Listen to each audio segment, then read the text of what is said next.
Hello traders, Matt Chapman here, the creator of the trademark Trap Traders Concepts. Welcome to today's Trap Traders Trade of the Day analysis.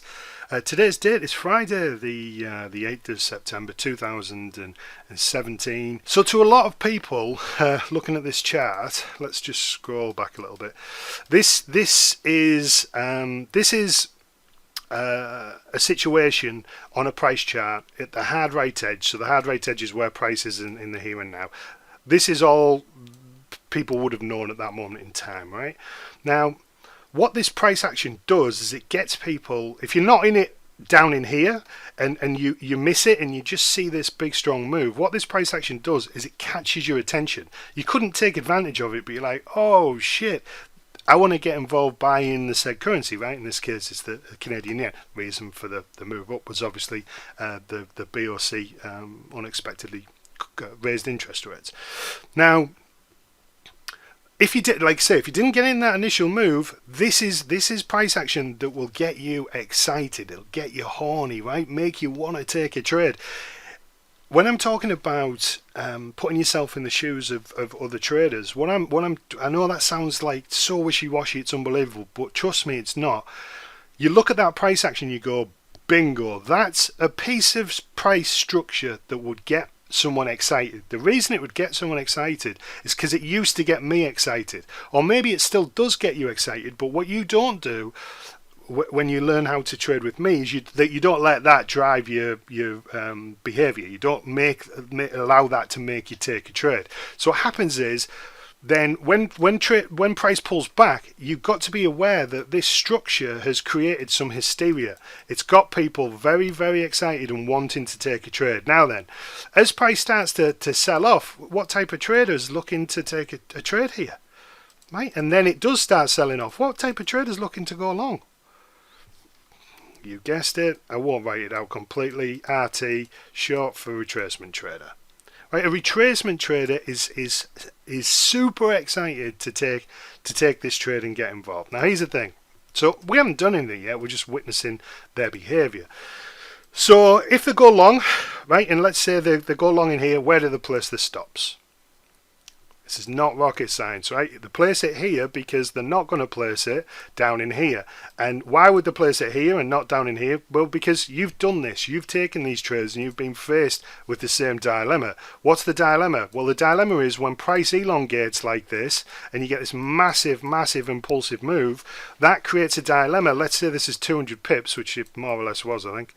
That creates a huge dilemma because the trader anticipating an entry on a pullback as price comes down and starts to head higher, they're nervous of that entry, right? Because they're fully aware that could reverse, but they're so excited by the move up. They're like, no, it's an interest rate rise. This is definitely heading up. But I can't place my stop down here because my risk's going to be too big, right? My reward to risk ratio is going to be upside down. I don't want to do that. I maybe don't have the account size. I don't want to do that. If I take a small tight entry, then I'm going to be able to place my stop just below this structure and get a really nice entry, trade the most amount of lot size possible, and everyone's a winner, right? This elongation creates a dilemma. They really would want to go down in here because they know that they could get caught short with the pants down up in here, because it could retrace, stop them out, and then continue higher. When if they'd been down in this area, that wouldn't be an issue for them. But it's a dilemma. How do we know this? Because it's your dilemma. You've had this dilemma before. I've had this dilemma a million times. This is how you step into the shoes of those other market participants. What you're really doing is you're stepping into your own shoes, right, of how you behaved historically and how you've thought about this stuff before in the past. So the stops go below that level, and I've got to keep going on because obviously the drawing doesn't stay on the thingamajig if I move forward. Right, so the stops about, and now they're looking at the decision and they're looking at it and they're kind of happy about that, right? And then it starts to pull back, and now I'm not so sure. And they're like, "Oh damn!" And they're like, "Oh no, that's good. It's heading up." And what this does is this allows anybody who was scared to have took that initial entry. This allows people to take this entry, right? As it pops up here, this is another area where they'll place stops. Now what will also occur is they'll place them under here as well. So what you'll get is you'll get some people who think, well, I'm going to just nip it off with a tight stop here, and you'll get clustering of stops in here. Or you get someone who says, it's still a bit tight, I don't want to go down in here because that's like miles away, I'll go here because it's the nearest point in protection that the trade's still valid, I'll go there. So you'll get an accumulation of stops building because these people who went long in here have not bounced yet. They're expecting new highs and price to continue above here. That hasn't happened. So as it starts to come back against them, they'll be holding those positions, right? Now you'll get the odd person who will exit, right? We can't legislate for that. Some people will. Most won't. Why? Because agreed, and it hasn't played out yet. Structurally, it hasn't done what anybody in the right mind would want it to do.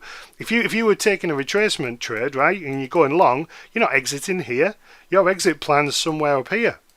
For a start, from a reward to risk ratio perspective, it doesn't make sense to bounce here. This is what you're thinking. The trend is your friend, and it's gonna follow through. So these people are still in here. They haven't bounced yet.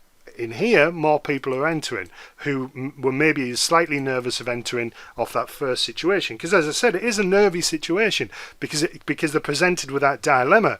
As price develops and structures start to develop, right, as it goes along, more people will get bullish about it. More people will be confident about it as it moves forward. Right, so continues up. So we've got stops there, and we will have the odd savage who has a stop down in there. And we have another move up. You would get people going in there.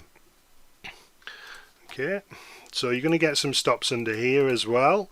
But mainly they're going to start accumulating under these structures because you wouldn't want to be too close to that price action. You don't want to get knocked out of it. So in here, sorry, before I get to that, in here, this pullback, this is a 20 period moving average. It's crossing the 50. This is very, very typical behavior of that type of trader who's looking to take that trade. It makes a new high in that local structure. Granted, it doesn't take those out, but it pulls back and look, right? You get a doji spinning top type trade followed by an engulfing candle at your rising 20 and your rising 50 that's just crossed.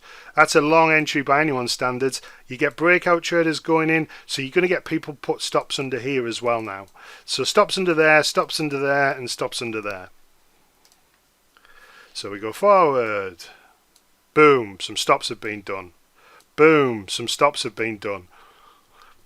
Anyway, it goes on, and I could carry on, but basically what I'm trying to show you is that the stops that are below this structure are still in play, right? They haven't been nailed yet. Anybody who went in late and was trying to be cute and maybe stick stops below here, they all got creamed in there.